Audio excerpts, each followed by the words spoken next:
são 14 horas, vamos começar oficialmente essa conversa com o Luiz Fernando. Eu sou o jornalista Dylan Della Pasco, editor da agência Safras. Hoje o assunto da live é a soja. O Luiz Fernando Roque, o Luiz Fernando Gutierrez Roque, nosso analista e consultor, vai falar um pouco sobre as condições do mercado, também detalhar o relatório de intenção de plantio. E com essa live a gente dá continuidade às lives de Safras com o objetivo de dissecar os principais mercados das commodities brasileiras. Hoje o assunto é soja, as lives são realizadas sempre às sextas-feiras, a partir das 14 horas. E para melhorar a interação, esse bate-papo com o Luiz Fernando, eu conto com o auxílio de todos, mandando perguntas, comentários. O Luiz Fernando está à disposição para falar sobre qualquer aspecto do mercado brasileiro de soja, as influências de Chicago e também do câmbio. Bom, antes de começar o bate-papo, eu convido todos também a visitar o nosso site, safras.com.br. Lá você pode pedir uma demonstração da nossa plataforma Safras, o produto novo de Safras e Mercado, que reúne análises, cotações, gráficos, tabelas, notícias, tudo das principais commodities brasileiras. Bom, Luiz, começando então, Safras e Mercado divulgou o relatório de intenção de plantio. Para a soja, a expectativa de um aumento de 1,8%, a área total ficaria em 37 milhões e 800 mil hectares, e com um clima favorável, claro que a gente ainda nem começou a plantar a safra, a estimativa de Safras indica uma produção 5% maior, podendo chegar a 131 milhões e 700 mil toneladas.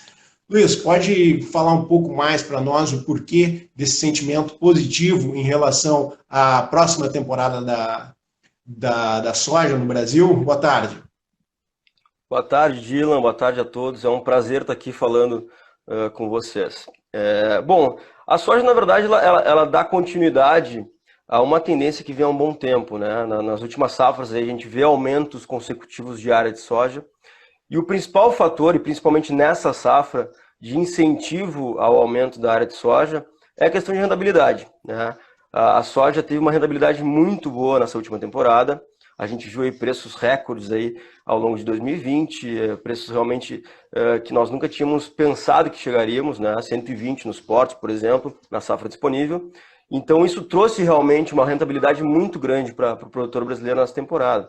Obviamente, em alguns lugares, como o Rio Grande do Sul, onde houve uma quebra de safra, a capitalização foi menor, a rentabilidade do produtor foi menor. Mas, de qualquer maneira, essa rentabilidade grande incentiva o produtor brasileiro a elevar a sua área de soja, que continua sendo o principal produto aí, produzido, né, na agricultura brasileira e o principal produto de exportação no Brasil. Então, essa questão da rentabilidade é fundamental. Só que nessa temporada, a gente até percebe que esse aumento, aí, obviamente, que é a intenção de plantio, são previsões muito iniciais ainda, né? Esse aumento de 1,8 ele é um pouco menor que vinha sendo nas últimas temporadas. O porquê disso é que nessa temporada, apesar da rentabilidade boa da soja, como nos outros anos, a gente teve outras culturas também que também chamaram a atenção, que também foram beneficiadas pela alta do dólar, por exemplo. Então, no sul, a gente pode destacar o arroz, a gente pode destacar a pecuária em todo o Brasil, no sul, centro-oeste, principalmente. A gente pode destacar o milho, que voltou a ter uma rentabilidade boa também nessa temporada. Então, isso impediu que esse aumento de 1,8 fosse maior, ou que ele seja maior nessa temporada. Como eu falei, são dados ainda iniciais, isso pode mudar nas próximas semanas, nos próximos meses aí antes do plantio, mas tudo indica realmente que a gente vai elevar a área de soja. Eu acho que dificilmente a gente não vai elevar, exatamente porque o produtor foi muito bem remunerado com essa cultura na última temporada, e as perspectivas eu entendo que são positivas para 2021. E esse aumento de área nas principais regiões do país, ele é uniforme? Podia falar um pouquinho mais sobre as principais regiões produtoras para nós, no sul? Já colocou aí que teve a questão da quebra nessa safra, mas podia detalhar um pouco mais das regiões, se essa tendência é uniforme no Brasil inteiro?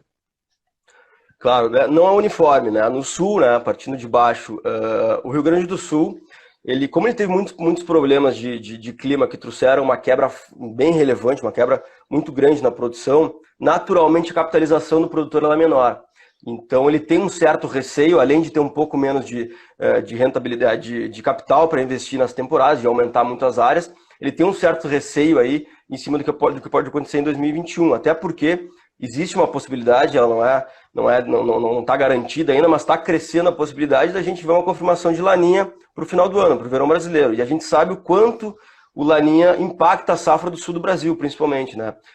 Realmente a seca aqui no Rio Grande do Sul e no Paraná, Santa Catarina, ela tem trazido, ou quando teve laninha, trouxe grandes perdas e, enfim, grandes problemas para a safra. Então, existe um receio no sul com relação a isso, além dessa questão da capitalização. O Paraná também não vai elevar muito a área, a gente tem uma área de milho interessante no Paraná que está ganhando terreno, em cima dessa também rentabilidade boa do milho. Então o sul acho que seria o destaque negativo, digamos assim, em termos de elevação de área. É a menor elevação de todas as regiões, aí não chega a 1% de área, mas eu acho que o destaque no sul realmente é a tendência de recuperação de produtividade no Rio Grande do Sul, produção, né? Até a gente está nesse primeiro momento com a produtividade sendo elevada em cima das perdas do ano passado. A gente deve ter um aumento na região sul de 16%. Obviamente que a base é uma base de quebra de safra, mas é um aumento relevante, um aumento que também explica bastante o porquê a gente tem uma previsão de safra recorde de novo no Brasil. Eu acho que o destaque positivo é o centro-oeste e o sudeste de novo, né? Aí sim a gente tem os estados dessa região aumentando a área em torno de 2% cada um. De novo, aquela tendência de centralização da produção de soja na primeira safra do centro-oeste e do sudeste, para na segunda safra, a safrinha centralizar no milho, isso deve se confirmar de novo. A gente tem a tendência de áreas de milho na primeira safra migrando para a soja e na segunda safra sendo centralizados em milho. E lembrando que a gente teve uma produtividade, muito boa no centro-oeste no ano passado e no sudeste também. Ela superou as expectativas, até por isso a gente conseguiu colher uma safra recorde de novo, apesar das perdas no Rio Grande do Sul. Então eu diria que esse produtor assim, do centro-oeste e do sudeste, ele está muito bem capitalizado e ele tem esse incentivo aí de também elevar sua área de soja nessa temporada. E no norte e no nordeste, eu acho que o destaque fica com o Pará, que é a grande fronteira agrícola do Brasil ainda, né, onde a gente pode expandir mais áreas aí nos próximos anos. Então o Pará deve ter, já vinha há um bom tempo elevando aí a temporada a sua área em 2 dígitos em termos percentuais. Obviamente que os termos a base é menor, a base do tamanho da área do norte e nordeste é menor, mas é um destaque positivo aí que realmente a fronteira agrícola está avançando aí para o norte e para o nordeste, até porque nessa temporada principalmente a gente teve a consolidação dos portos do Arco Norte, né, os portos aí os mais novos do Brasil, exportando muita soja também, exportando milho, então isso tem incentivo para o produtor lá de cima a aumentar a sua área de soja nessa temporada. Bom, Luiz, de maneira geral, então, perspectiva de crescimento de área em todas as regiões, eu queria que tu falasse um pouco do impacto do quadro de oferta e demanda nessa tomada de decisão por parte dos produtores, né? A gente vê um consumo crescente no Brasil, exportações em ritmo bastante elevado, acelerado nesse ano. Então, isso também teve um impacto, está tendo um impacto positivo para o produtor, Luiz? Sem dúvida, porque essa questão do quadro de oferta e demanda, principalmente dessa temporada, né, e também na temporada passada, ela trouxe suporte para preço, ela traz suporte para preços no Brasil, né? A gente viu uma exportação aí superando as expectativas iniciais, até a metade do ano a gente já tem 70 milhões exportados, a gente deve chegar a 80 milhões, a gente só não exporta mais porque a gente não tem mais soja para exportar, senão a gente exportaria mais. A demanda chinesa surpreendeu no primeiro semestre, né? Embora a gente já imaginasse que a tendência seria realmente a centralização das compras chinesas no Brasil no primeiro semestre, para no segundo semestre a demanda chinesa migrar para os Estados Unidos, até pela questão de tentar honrar o acordo comercial, assinado em janeiro e tudo mais, mas realmente as compras no primeiro semestre foram muito maiores do que o esperado. Então isso mostra também que a China está muito agressiva no mercado, ela vai comprar inclusive mais do que se imaginava no início do ano, ela certamente vai recompor seus estoques nessa temporada, até por uma questão estratégica aí, em cima da pandemia, enfim, questão também de estoques aí, ter garantia de fornecimento interno na China e tudo mais, até também, de repente, para se preparar para uma segunda rodada de guerra comercial, quem sabe, né? Ninguém pode descartar essa possibilidade ainda, porque tem eleição americana em novembro e tudo mais, e o Trump ganhando, ele pode voltar a incomodar, digamos assim, a China em 2021. Então, essa questão realmente de oferta e demanda é fundamental. Então, isso explica muito do porquê o preço está tão elevado nessa temporada no Brasil, né? Obviamente que o dólar foi o principal fator, mas agora para o final do ano, por exemplo, certamente a questão da falta de oferta ou da baixa oferta de soja que a gente vai ter, porque a gente já exportou demais, já vendeu muito para o mercado interno também, vai explicar o porquê dos preços continuarem elevados, e isso incentiva, assim, o produtor a aumentar a sua área. E completando a questão do mercado interno, nessa temporada também a gente viu uma exportação de carnes, né, muito fortes no Brasil, a gente exportando mais suíno, mais aves, mais bovino, e isso também incentiva um esmagamento no Brasil, né, para a próxima temporada, que deve crescer naturalmente frente a isso, e então aumentando aí a demanda também no mercado interno por soja brasileira.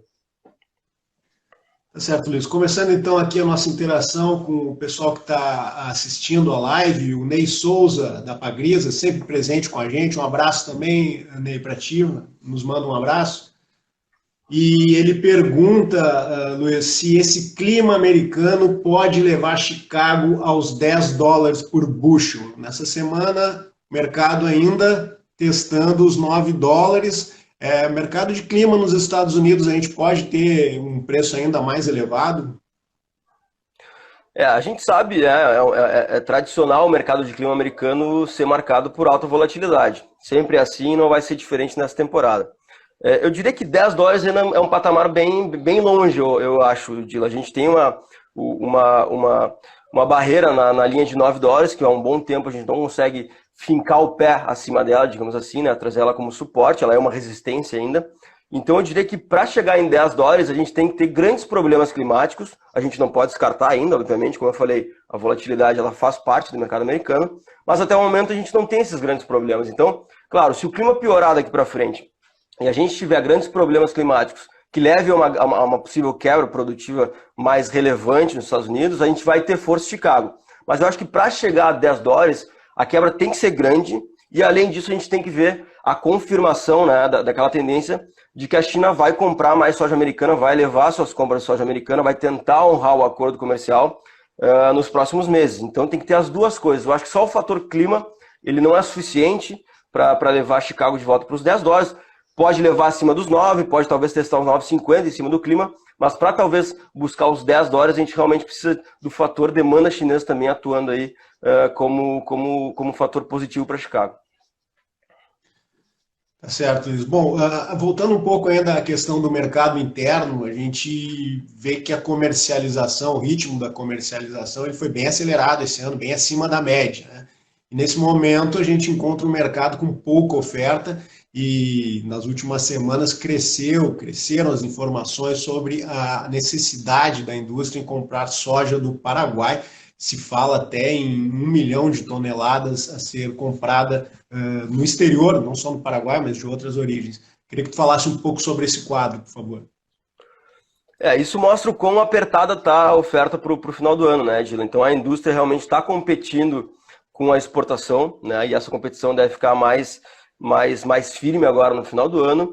E, enfim, como a gente exportou demais e já vendeu, já comprometeu muitos volumes, né, da safra disponível, realmente essa tendência deve se confirmar. A gente tem rumores aí, como tu falou, de compras de soja do Paraguai aí, em torno de 1 milhão para as próximas semanas, próximos meses. Isso deve se confirmar de fato, né? Então, as regiões ali de fronteira com Argentina e Paraguai, principalmente, que pega do Rio Grande do Sul, Santa Catarina, Paraná, Mato Grosso do Sul, elas naturalmente, anualmente, elas trazem um pouquinho de soja de fora. São volumes pequenos, mas nessa temporada, naturalmente, com a pouca oferta que a gente tem e com a forte exportação que a gente teve, esses volumes vão aumentar gradativamente, né? Ou até de forma relevante. E no Rio Grande do Sul, eu acho que mais ainda, porque a gente teve a quebra que a gente já comentou, uma quebra realmente muito grande na safra gaúcha, e realmente a indústria gaúcha vai ter que trazer não só soja de outros estados, né, para garantir o abastecimento no final do ano, mas também da Argentina e do Paraguai. Principalmente do Paraguai, porque a Argentina a gente tem alguns probleminhas aí que a gente já conhece, questão de retenções, produtor vendendo pouco aí, por questão também cambial, enfim, aquela bagunça aí que se firmou esse ano na Argentina. Então, acho que realmente o Paraguai vai ser o grande país, até porque o Paraguai teve uma safra muito boa, né?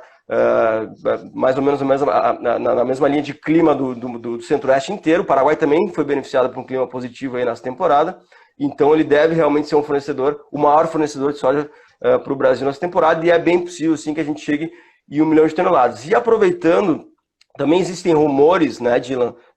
Certamente tu ouviu isso, já deve ter escrito sobre isso, de recompras de soja para exportação nos próximos meses para garantir um abastecimento no mercado interno. Isso é chamado no mercado de washout, né, que é tu pegar um contrato que estava firmado para entregar no futuro e recomprar ele para tu deixar a soja no mercado interno. Isso não é incomum, né, isso acontece, obviamente que os volumes envolvidos aí normalmente são pequenos, mas nessa temporada a gente pode ter um volume maior sendo envolvido nessa modalidade aí de contrato, porque realmente a indústria interna, até pela questão, como eu já coloquei, de carnes e tudo mais, o esmagamento está aquecido, tem que garantir esse abastecimento e é possível que ele tire também um pouco da exportação. Esse cenário bem positivo para a soja, preços, a gente vê aqui que o pessoal já está interagindo, e o Leprachedes, ele pergunta, ele tem uma área para plantio, e ele pergunta se é hora de entrar nesse jogo aí e plantar soja, Luiz.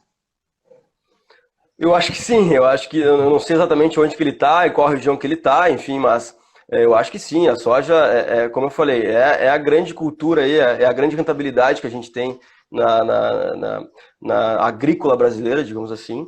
Então, sim, eu acho que sempre é momento, e principalmente nesse ambiente favorável que a gente tem visto aí, principalmente em 2020, mas em 2019, 2018 também, pela questão da guerra comercial, que acabou levando a toda essa exportação maior no Brasil que enxuga a oferta.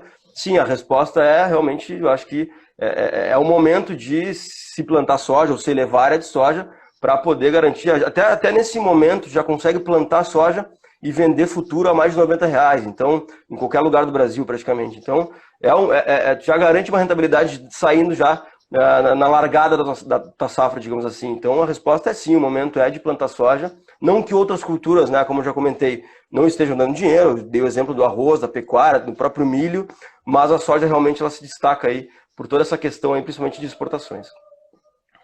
Tá certo, Luiz. Bom, só para o Lê aqui colocou, a região dele é de Itapetininga, em São Paulo.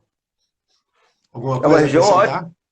É uma região ótima, como eu falei, a gente teve alta produtividade na última temporada em todo o centro-oeste, todo o sudeste. São Paulo vai elevar sua área de novo e a tendência aí, se o clima ajudar, naturalmente, São Paulo pode até colher uma safra recorde mais uma vez.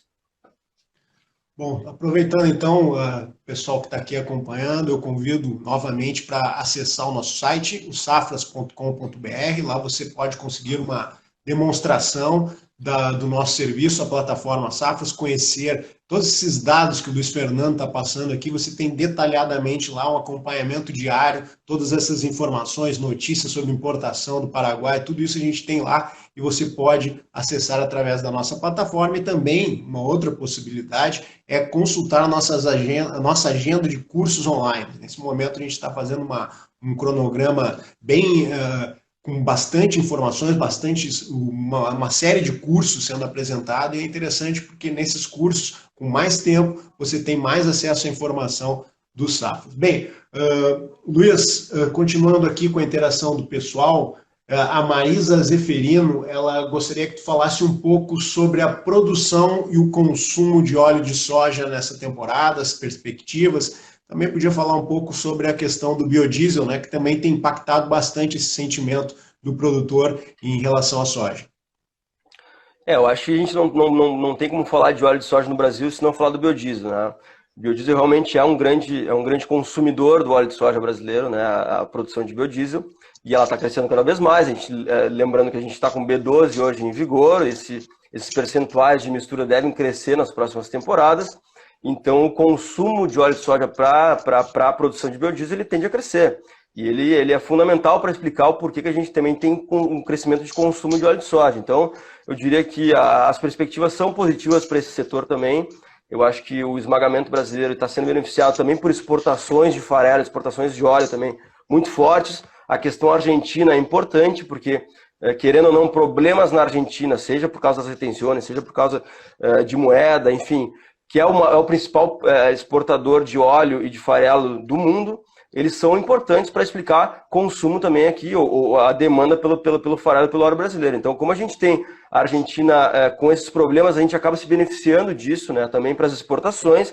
Isso acaba enxugando a oferta, a mesma coisa da soja, enxugando a oferta de farelo, enxugando a oferta de óleo, e ajuda também na manutenção de preços elevados. Então, eu não sei se ela é produtora ou consumidora de óleo, mas a tendência para preços também continua muito firme, né, tanto para farelo quanto para óleo. E essa questão aí do consumo para biodiesel, que deve continuar crescendo nas próximas temporadas, ela vai ser fundamental para trazer esse ambiente favorável para o óleo de soja no Brasil. Bom, nessas últimas semanas, Luiz, a gente vem acompanhando que os preços no mercado interno, tanto para exportação como também no mercado físico, eles vêm trabalhando em patamares elevados, né? A gente tem aqui, estou acompanhando aqui na nossa plataforma nesse momento, a cotação em Rio Grande, ontem chegou a R$ 119, mercado em Paranaguá, em Santos, a R$ 117 a saca, e na região de Paranaguá, preço de R$ 116. São preços elevados, preços históricos que a gente vem praticando nesse momento, mas em contrapartida o ritmo dos negócios é bastante lento. E a falta de produto explica isso? Há uma certa distorção no mercado nesse momento, Luiz?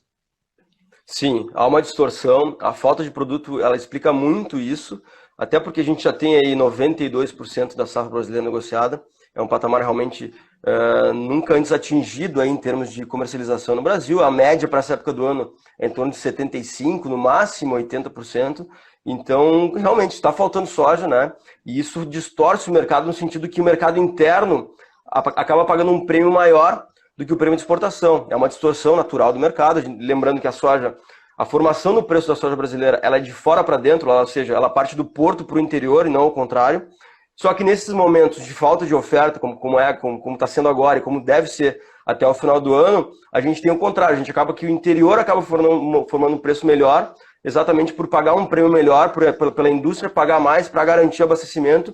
Isso distorce o mercado, sem dúvida. Mas, realmente, a gente tem poucos negócios nesse momento, exatamente por isso, porque a gente já vendeu demais, tem pouco produto disponível ainda na mão dos produtores, e isso também explica o porquê desse ritmo lento aí dos negócios nesse momento. Bom, há essa tendência, né, pelo menos o que se trabalha, da China de deslocar sua demanda do mercado brasileiro para o mercado dos Estados Unidos a partir dos próximos meses. Isso pode vir a prejudicar os preços no mercado interno, ou a gente pode pensar em trabalhar em cotações nesses níveis até o final do ano? Eu acho que dificilmente vai impactar negativamente os preços do mercado interno. A gente, naturalmente, né, a pauta de exportação brasileira ela se concentra no primeiro semestre, né? Principalmente março, abril e maio é o auge da exportação brasileira de soja.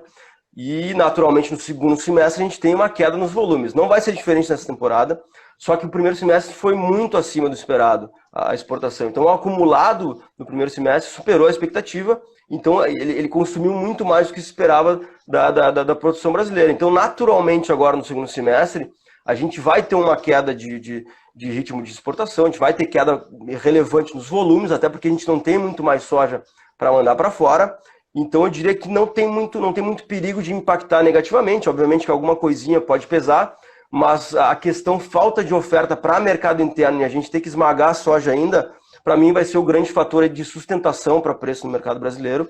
Então eu acho que a briga entre essas duas forças, eu acho que a questão de sustentação do preço por essa baixa oferta que a gente vai ter nos próximos meses deve ganhar com folga essa briga e trazer esse suporte para os preços brasileiros.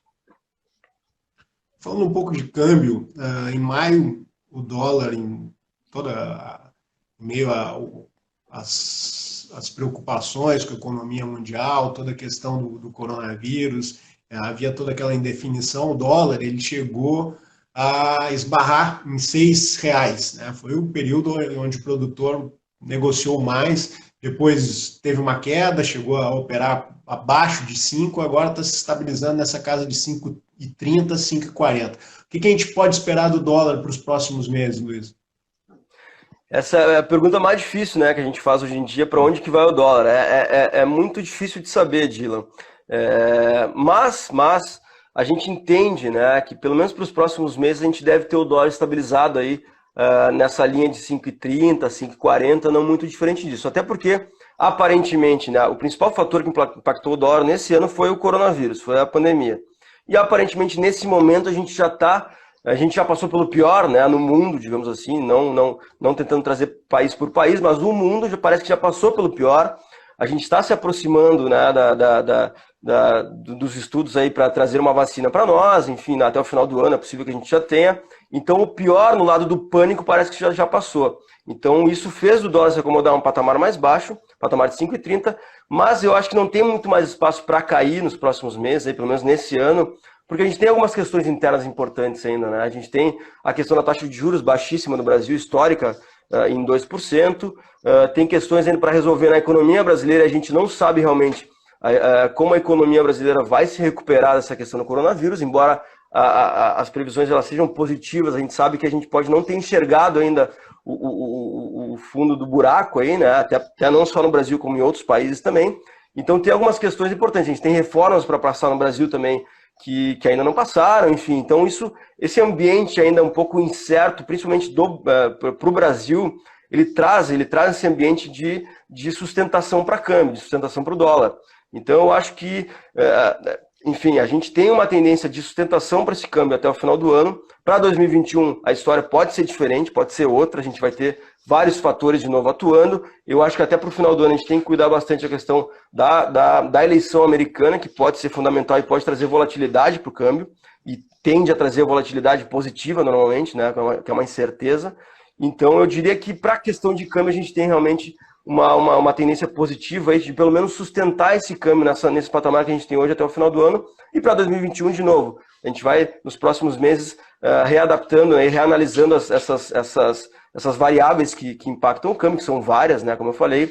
Então a gente tem que ficar bastante atento para isso, porque o cenário para 2021 pode ser um pouquinho diferente. Bom, gente, falando de câmbio, o Ney Souza pergunta se hoje, com esse dólar no atual valor, é o momento para se fazer um hedge cambial. Eu acho que é interessante de garantir esse patamar de dólar hoje, sim. Eu acho que como eu falei, é muito incerto, né, o movimento do câmbio. Mas se o câmbio hoje de 5,30, 5,40 ele é favorável para a ponta vendedora, que eu imagino que seja ele, sim, é interessante aproveitar esse momento e, naturalmente, se o câmbio subir por N fatores que pode subir, fazer de novo esse hedge. Então, garantindo esse câmbio elevado, eu acho que o momento é bem interessante para se fazer isso, sim. Tá certo, Luiz. Ainda aproveitando o fator câmbio, que sempre é uma questão que sempre envolve muito o pessoal que está aqui. Claro, projetar o câmbio é difícil. Se a gente soubesse, a gente estava mais garantido para passar as informações. Mas o Adenilson ele pergunta aqui, ó, tirando a especulação do clima americano, né, nós estamos nesse período que é importante, os boletins meteorológicos dos Estados Unidos são fundamentais para a definição do mercado. Ele pergunta, Luiz, se você acha que estamos no melhor momento de dólar em Chicago para venda para 2021. De novo, a pergunta é a mesma. A questão de Chicago, eu acho que Chicago ele pode ter mais força para os próximos meses, né? De novo, a questão do mercado climático ela vai ser fundamental para explicar os rumos de Chicago, não só para 2020, ainda para o restante desse ano, mas principalmente para 2021. Então, se a gente tiver uma quebra importante na safra americana, lembrando que a safra americana, por mais que tenha aumentado a área nessa temporada, ela não vai ser recorde, nem se tiver a melhor produtividade aí, ela não vai conseguir atingir o recorde de 123, que já foi a safra americana. Então, isso abre espaço para problemas climáticos trazerem uma oscilação grande de Chicago. Então, em tendo problemas climáticos, e como eu falei, tendo também a questão da demanda chinesa, se confirmar esse retorno forte para a soja americana, isso tende a fazer Chicago a ter um patamar mais alto aí no final do ano e até mesmo em 2021. Então, talvez Chicago não seja o melhor momento agora para fechar. Daqui a pouco garantir alguma coisinha é sempre interessante, né? A gente sempre lembra e a gente sempre costuma falar que o produtor ou até mesmo o investidor, o especulador, ele não tem que tentar acertar na mosca sempre, ele tem que ir fazendo, né, compras ou vendas escalonadas de forma média de preço. Eu acho que dá para começar a aproveitar Chicago, naturalmente. Eu acho que Chicago já está num patamar interessante, né? E só que eu acho que realmente a gente pode ter um patamar mais alto aí se acontecer, como eu falei, se acontecerem problemas na safra americana, se a gente vê a China comprando bastante soja americana no final do ano, a gente pode ver então Chicago no patamar mais alto e aí pode trazer uma oportunidade para a ponta vendedora melhor, né? E com relação ao câmbio, eu acho que a gente já falou sobre isso, eu acho que é muito difícil de prever, eu acho que o câmbio tende a ficar nesse patamar de 5,30 aí nos próximos meses, é um patamar interessante para o vendedor, né? É um patamar muito bom para o vendedor, esse patamar médio que a gente tem hoje, então dá para garantir sim hoje esse câmbio aí, vender alguma parte aí da produção nesse câmbio, lembrando que para 2021 as coisas podem mudar, né? Mas eu acho que o câmbio hoje é um câmbio bem interessante para a ponta vendedora. Só reforçando, Luiz, deu uma travada quando tu estava falando, principalmente da maneira que o produtor tem que negociar. Acho que tu quis dizer que é uma maneira de escalonar essas operações, é isso? Isso, isso. Não, não só o produtor, como o investidor, o especulador de bolsa, ele não tem que acertar na mosca, né, Dila? Ele tem que fazer as negociações, né, as compras ou vendas, tentando sempre melhorar o seu preço médio. Então, ir aproveitando os momentos, as oportunidades que o mercado traz, é a melhor estratégia. Não vai esperar agora, é o melhor momento do ano para Chicago, eu vou fechar tudo agora. Não é assim, não pode ser assim, isso é muito arriscado. Então tem que ir aproveitando, e aí nesse sentido eu falei que Chicago já está num patamar interessante aí para se aproveitar nesse momento, fazer alguma venda nesse patamar de hoje, embora, como eu falei, exista um risco climático aí interessante que pode trazer uma oportunidade de se fechar um Chicago aí para venda melhor no futuro, né, nos próximos meses, se realmente acontecer problemas climáticos aí que tendem que possam trazer problemas de safra nos Estados Unidos. Bom, ainda nessa questão envolvendo a melhor oportunidade ou não para negociar, o Rodrigo Cigotti ele pergunta se também se esse momento é um momento interessante para garantir compras através de call. Eu acho que é um momento interessante, sim, né? Praticamente a mesma resposta que eu dei para a pergunta anterior serve para a compra de call. Eu acho que sim, o momento é interessante para garantir. De novo, eu falei que Chicago pode ter uma volatilidade muito grande, tende a ter uma volatilidade muito grande, e o risco climático ele tende a trazer suporte para preço. Então, principalmente para a questão de call, né, que é uma opção de compra, eu acho que o momento é interessante nos patamares. Daqui a pouco espera alguma previsão climática melhorar um pouquinho, que vai pesar sobre Chicago. Chicago volta para os 8,70, 8,65 aí, que é um patamar de piso que a gente tem hoje, e faz uma compra de call. Acho que é interessante o momento, sim. Lembrando que, de novo, o risco climático, o mercado climático americano ele é marcado por muita volatilidade. Então não vamos tentar acertar na mosca, né? Vamos ir fazendo essas compras aos poucos aí e tentando aumentar ou diminuir, né, o preço médio aí que a gente está pagando pelos contratos.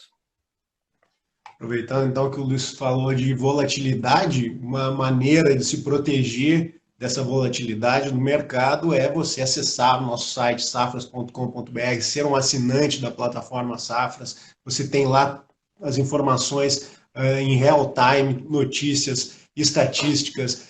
Você tem acesso aos nossos analistas e pode fazer a melhor negociação e diminuir esses riscos. Bom, Luiz, mês passado, no final do mês passado, o Departamento de Agricultura dos Estados Unidos ele divulgou o seu relatório de área plantada, relatório final. E esse relatório trouxe alguma surpresa para o mercado, né? Mudou um pouco o patamar do mercado internacional com esse relatório. Pode explicar por que teve essa mudança, Luiz? O relatório, Dylan, ele foi considerado de neutro a altista, tá? Ele não foi mais altista porque, enfim, não se esperava um aumento tão grande aí de estoques americanos, né? Então, o USDA trouxe aumento de estoques, isso trouxe aumento de estoques e de produção, né? Já se esperava um aumento de área plantada nos Estados Unidos, só que esse aumento foi menos que o esperado, né? Então, por isso que eu digo de neutro altista e não baixista nesse sentido, porque qualquer aumento de produção ou de estoques é um fator baixista. Então, como o USDA trouxe um aumento menor que o esperado, tanto para produção, para área, para produção e para estoques americanos na nova temporada, eu acho que eu comentei errado, eu tinha falado que tinha subido menos, né? Mais, mas foi menos, os estoques também foram menos. Isso trouxe um ambiente um pouquinho melhor, um pouquinho mais neutro para o relatório, e realmente isso vai agora, em cima desse relatório, a gente vai trabalhar, Chicago vai trabalhar muito, né, em cima dessa questão de área, produção e produtividade, estoques americanos, porque realmente a gente ainda não tem uma definição com relação a isso, e a questão da produção vai ser fundamental também para a gente entender o quadro de oferta e demanda americano, né, para a nova temporada, porque a gente tem muita dúvida ainda com relação à demanda chinesa pela soja americana. De novo, ela vai continuar como um fator central para os próximos meses, para a próxima temporada, então isso pode mudar muita coisa ainda, digamos assim, na oferta e na demanda americana. Tá certo, Luiz. As perguntas seguem chegando. O Maicon Vale, ele está na ponta compradora de óleos e gorduras com base na soja. Qual a tendência de preços com a entrada da safra 2020-2021 e como ficam os preços até a chegada da safra 2021? Bom, até a entrada de safra, como a gente falou, pela baixa oferta que a gente tem tanto, principalmente na soja, né, no insumo da produção de farelo e óleo, a tendência é positiva. Não tem muito como ser diferente, então a gente enxerga firmeza tanto para o mercado de farelo quanto para o mercado de óleo para os próximos meses. Obviamente que a gente tem que cuidar algumas questões de consumo aí interno, mas como a gente está vendo que o consumo aí, como eu falei, para exportação de carne está muito forte, a gente também está exportando muito farelo, exportando ainda muito óleo pela questão da Argentina, a tendência realmente é de ter pouca oferta desses dois produtos também no mercado interno até o final do ano e, naturalmente, até a entrada da próxima safra, isso deve trazer suporte não só para a soja, mas também para os subprodutos. Então, até a entrada lá em fevereiro, março, onde se começa a se esmagar os primeiros volumes, a tendência é de firmeza para preço. E, naturalmente, com a entrada de safra, a gente vai ter que ver o tamanho da produção, a gente não garantiu uma produção cheia ainda. Se a gente tiver quebra, vai ser um cenário um pouco diferente lá na frente. Se a gente tiver uma produção maior, pode mudar um pouquinho também. Então vai depender muito do que a gente vai produzir de soja. Tendo hoje como referência essa safra recorde de 130 milhões, naturalmente a gente vai ter bastante soja, né, para a entrada da safra, e isso naturalmente pesa sobre o preço. Então, a partir da entrada da safra, a sazonalidade deve pesar, e isso deve trazer um ambiente negativo para preços tanto de soja quanto de farelo e de óleo, mas obviamente, de novo, é muito cedo para definir isso. Se a gente tiver quebras de novo na produção brasileira, essa pressão negativa tende a diminuir na entrada da safra, né, porque a gente vai ter menos soja disponível, então a gente vai ter que cuidar os próximos meses para definir o tamanho dessa produção. Mas até lá, até a entrada da safra, é bem provável que a gente tenha esse suporte de preço aí, como eu falei, exatamente pela questão da baixa oferta de insumo, né, que seria a soja para o mercado brasileiro.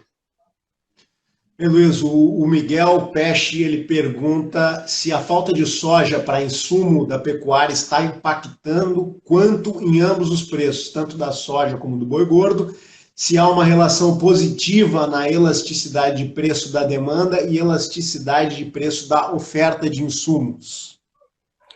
Bom, a questão de insumo, naturalmente, né, o aumento do preço do insumo, principalmente para o gado de confinamento, né, que é mais o centro do país aí, que é o grande rebanho que a gente tem, ele impacta assim no custo e acaba impactando também no valor desse gado. Então, sim, existe uma relação positiva, a soja está acompanhando aí, o gado está acompanhando o preço também dos insumos, esse aumento de custo naturalmente traz esse aumento também de valor aí de venda para o gado. E a questão, mas eu acho que a principal questão nesse sentido, para explicar mais o preço do gado hoje, é a questão de exportação. Essa demanda forte que a gente está tendo, não só por boi, mas também por aves e suínos, ela explica mais essa questão do preço firme dos nossos produtos aí, nossas proteínas animais. Então, isso eu acho que é o principal fator aí que está segurando o preço, mas sim, realmente a questão do aumento do preço do insumo, essa baixa oferta de soja que tende a manter o preço elevado, ele deve impactar no custo aí da ração e naturalmente também trazer um aumento aí do preço do gado. Exemplo da soja, o boi gordo também vem trabalhando com preços em patamares elevados, recordes históricos. Claro, o câmbio, toda essa demanda chinesa também impacta no mercado de carnes, assim como no mercado de soja. E falando no mercado de soja, tocando um pouco no assunto Chicago para os próximos meses. Além do clima nos Estados Unidos e do comportamento da demanda chinesa, tu teria mais algum ponto que merece atenção nesse momento? Ou esses dois pontos são os que merecem maiores atenções dos agentes nesse momento? Não, sem dúvida esses são os dois principais pontos, né, Dylan? Mas mais para o final do ano aí, já com a definição da safra americana lá a partir de setembro, a entrada de safra e tudo mais, as atenções naturalmente começam a se voltar para a América do Sul, né? Óbvio, a gente vai ter o mercado climático da América do Sul, a partir da finalização da colheita americana, ou da evolução da colheita americana. Então, sim, para os últimos meses lá, outubro, novembro, dezembro, principalmente novembro e dezembro, já começa a crescer o mercado climático da América do Sul, e aí, naturalmente, o destaque Brasil, né? Então, essa possibilidade de La Niña, a gente tem que cuidar muito de perto isso, vai ser um fator importante lá na frente. Então, para os últimos meses do ano, eu colocaria esse terceiro fator, que é mercado climático americano, brasileiro e da América do Sul, digamos, porque isso realmente é importante para a gente entender realmente o quanto a gente vai oferecer de soja, tanto o Brasil quanto a Argentina, que são os maiores produtores da América do Sul, para o ano que vem. Então, isso pode mudar muito o quadro de oferta e demanda mundial, né? E esse risco de La Niña, ele realmente tem que ser acompanhado, como eu coloquei, porque anos de laninha são anos bastante perigosos para a safra do sul do Brasil e para a safra argentina também. Então a gente tem que cuidar muito esperto, porque isso pode mudar o quadro aí, tanto para o final do ano como para o início do ano que vem. Bom, nós estamos encaminhando para a parte final da live, já temos 45 minutos de conversa aqui com o Luiz, então eu reforço, se alguém ainda tem alguma pergunta, tem alguma dúvida, encaminhar essa pergunta através do chat que a gente vai repassar para o Luiz Fernando. Recapitulando então, iniciamos a conversa com o relatório de intenção de plantio, perspectiva inicial de safras, um aumento de 1,8% na área a ser plantada, ocupando 37.800.000 hectares. Com clima favorável, claro, a toda essa questão do laninha, com clima favorável, a safra brasileira poderá ser ainda maior, 5% maior, e superando a casa de 130 milhões de toneladas, se aproximando de 132 milhões de toneladas. Mesmo com esse quadro de ampla oferta, os preços seguem elevados no Brasil. Chicago vem trabalhando na casa de próximo de 9 dólares por bushel, e o dólar a 5,30, depois de ter oscilado bastante, ameaçado 6, ter operado abaixo de 5, ou seja, um cenário bem favorável, quadro de oferta e demanda indicando nesse momento, uma falta de produto no mercado e até a possibilidade do Brasil importar um volume elevado de soja. Se fala até a possibilidade de 1 milhão de toneladas, principalmente do Paraguai, porque falta soja no mercado interno. Esse foi o resumo da conversa. O Luiz Fernando já explicou todos esses movimentos, mas, claro, você pode ter mais informações acessando o nosso site e sendo um assinante de Safras e Mercado. Bem, Luiz, a gente vai encaminhando o final da live e fica aquela pergunta, né? Eu gostaria, assim, nesse momento, que tu colocasse quais seriam esses pontos que merecem atenção no mercado. Já colocou, basicamente, o que merece atenção em Chicago, mas voltado mais para o mercado interno, o que tu sugere para quem negocia soja no Brasil, o que o agente deve ficar atento nos próximos dias, nos próximos meses? Obviamente que esses fatores, né, Dylan, que eu coloquei que impactam Chicago, eles vão ser bastante importantes, né? A gente pode ter oportunidades ainda para a ponta vendedora no Brasil. Obviamente que, como o produtor brasileiro já vendeu a maior parte da sua produção, mais de 90% da sua produção, agora ele está um pouco mais acomodado e eu acho que está fazendo certo. Ele está esperando um momento melhor e eu acho que esse momento pode aparecer ainda, tanto para Chicago, até mesmo para câmbio, para prêmio a gente tem uma garantia talvez maior de que vai continuar subindo aí nas próximas semanas. Então o ambiente para ele continua bastante favorável. Eu acho que ele também antecipou bastante a venda da safra nova, né? E para mim também ele está fazendo certo, ele está aproveitando para garantir, para entrar na safra já com uma boa renda, né? Garantindo pelo menos uma boa parte dos seus custos, e para mim isso é fundamental. Então ele fez certo, acho que ele tem que continuar atento no mercado interno aí para pegar essas oportunidades, principalmente em Chicago, em cima dessa questão do mercado climático americano, e em cima de uma volatilidade alta, daqui a pouco fechar um pouco mais de safra nova, ou até mesmo fechar os últimos volumes aí da safra disponível, aproveitando um melhor momento aí que pode acontecer, principalmente em cima dessa questão do mercado climático, que ele traz muita volatilidade, como a gente já destacou algumas vezes na live, e isso pode trazer oportunidade para o produtor ainda nesse ano.